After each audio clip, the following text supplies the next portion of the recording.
저는 되게 오래된 습관이 하나가 있는데요. 하나의 의식이 됐어요, 이게. 책을 다 읽고 난 다음에 가격표를 보면서 독서를 마무리하는 거예요. 이 습관은 굳이 만들려고 하진 않았어요. 언젠가부터 마치 원래 그래야 되는 것처럼 그렇게 됐어요. 책을 구매할 때 가격표를 확인하진 않아요. 이것은 제가 책을 사랑하는 몇 가지 이유 중 하나이기도 한데요. 정말 명품 옷이거나 명품 차이거나 명품 액세서리를 구매할 때 가격을 보지 않는다는 게 낭패를 불러일으킬 수도 있잖아요.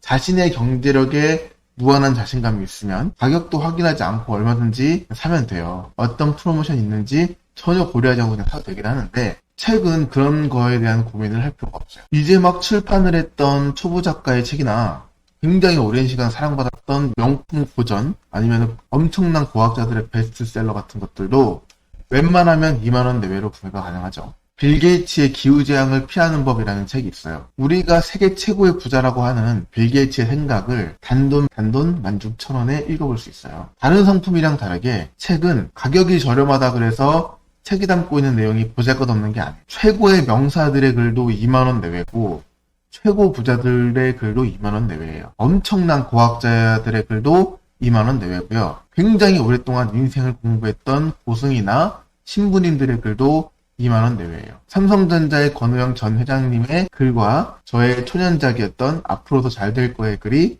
4,000원 차이밖에 나지 않아요.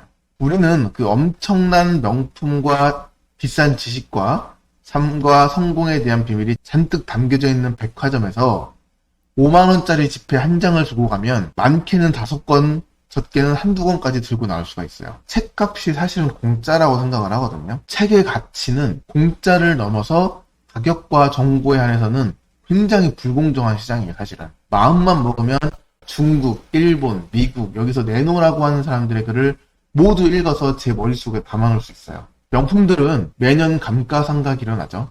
이런 것들과는 비교가 불가하죠.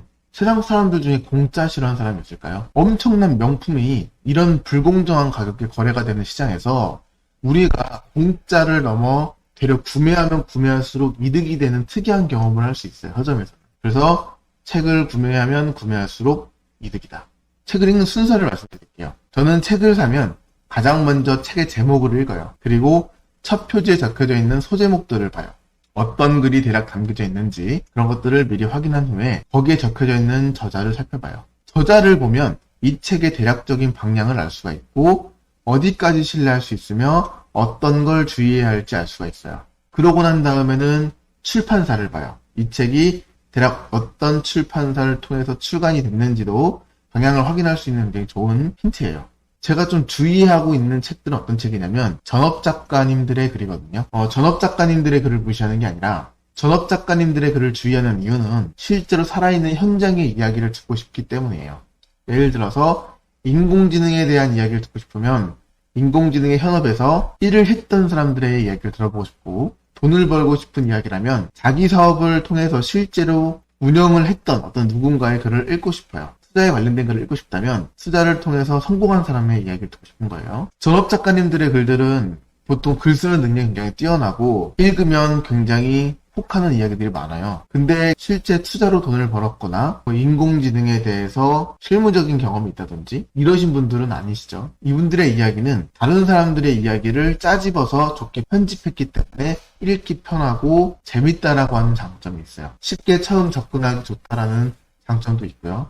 저자를 꼼꼼하게 살펴본 다음에는요, 책을 읽는 도중에 인터넷으로 검색해보기도 하고 다시 앞으로 가서 저자를 몇 차례 확인하는 경우도 있어요. 그러고 난 다음에 이 저자가 썼던 서문을 읽어요. 보통 서문을 그냥 건너뛰는 사람도 있는데 제가 출판을 해본 경험에 따르면 저자가 이 책이 완성되기 전까지 자신조차 정확한 판단이 내리기 힘든 경우가 많아요. 책을 몇 차례 퇴고하고 수정하고 완성하는 과정에서 자신의 글을 수번 더 읽어보게 되거든요. 그러면은 어떤 부분을 집중해서 읽으면 좋다든지 어떤 부분에서 본인도 의문이 생겼다든지 이런 걸 솔직하고 과감하게 적어놔요. 어떻게 보면 서문이라고 하는 거는 작가가 말하는 자기 책의 사용 설명서랑 비슷한 거예요. 저는 그 뒤에 목차를 봐요.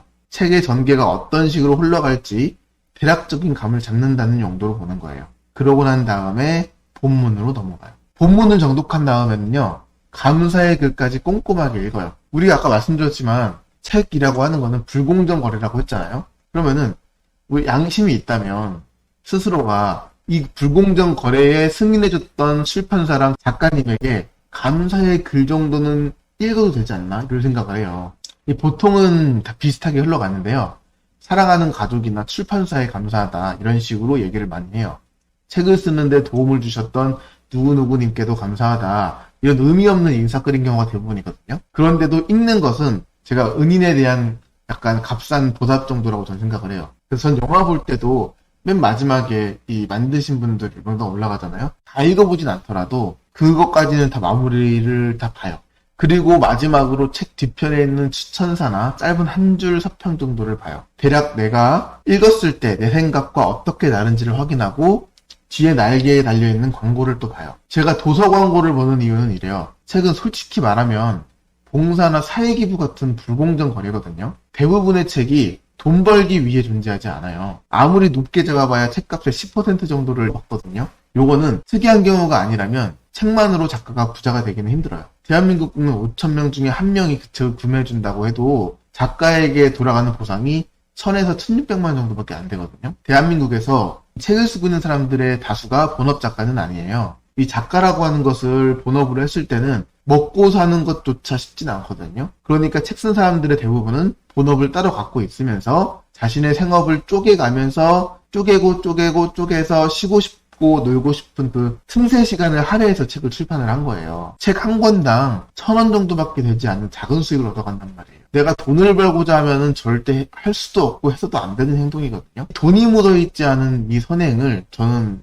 믿어요. 오롯하게 돈을 벌기 위해서 출판을 도구로 삼는 사람이 없느냐? 그러면은 그렇다고 할 수는 없어요. 마지막으로 책을 다 읽고 난 다음에 제가 하는 행동은 앞전에 말했지만 가격을 봐요. 가격을 보는 이유는 두 가지인데요. 굉장히 쓰레기 같은 책을 만났을 때, 너무 만족하는 책을 만났을 때, 정말 쓰레기다라고 이 책은 왜 만들었지? 이런 생각이 드는 책들도 있긴 있어요. 근데 이런 책을 만났을 때 가격을 보잖아요? 그럼 화가 좀 가라앉아요. 마트나 서점을 가면 비어있는 공책도 거의 10,000원 가까이 하거든요? 근데 거기에 빽빽하게 자기 생각을 적어놓은 글도 10,000원에서 조금 더 넘어가는 수준이에요. 그러니까 사실은 어떤 책이라고 하더라도 그 수고스러움이라는 게 다 담겨져 있는 거예요. 만약에 1대1로 그 이야기를 전달해 들었다고 쳤을 때 제가 책 한 권 읽는데 예를 들어서 3시간이 걸렸다고 쳐볼게요. 그러면은 저자가 이 얘기를 저한테 전달하기 위해서 최저임금도 쓰지 않았다. 이렇게 볼 수 있는 거거든요. 자, 그리고 두 번째. 아주 만족한 책을 읽었을 때도 몹시 돈 벌었다라는 생각이 들거든요. 정말 훌륭한 책들이 있죠. 뭐 사피엔스라든지 총균세,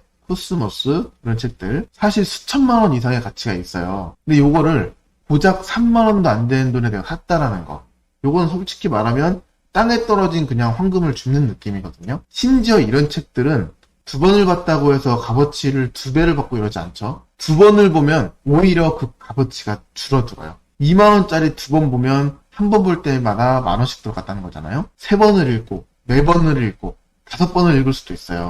그리고 요거를 가지고 있다가 자녀한테 물려줄 수도 있고 친구에게 빌려줄 수도 있어요. 엄청나게 불공정한 거래죠. 지혜나 지식, 이런 상식 요거를 입에 떠서 먹여주려고 서점에서 조용하게 내 구매를 기다려주는 거예요. 이 책들이 보석이죠. 보석들이 세상 없는 떨이 가격에 널려져 있는 거거든요. 이거를 빨리 잽싸게 주워 가야 돼요. 이거를 잽싸게 주워 가는 사람이랑 그러지 않은 사람들의 차이가 확실히 있겠죠. 이런 고급 정보를 완전 똥값에 주워갈 수 있다는 것은 행운이고 감사해야 될 일이에요.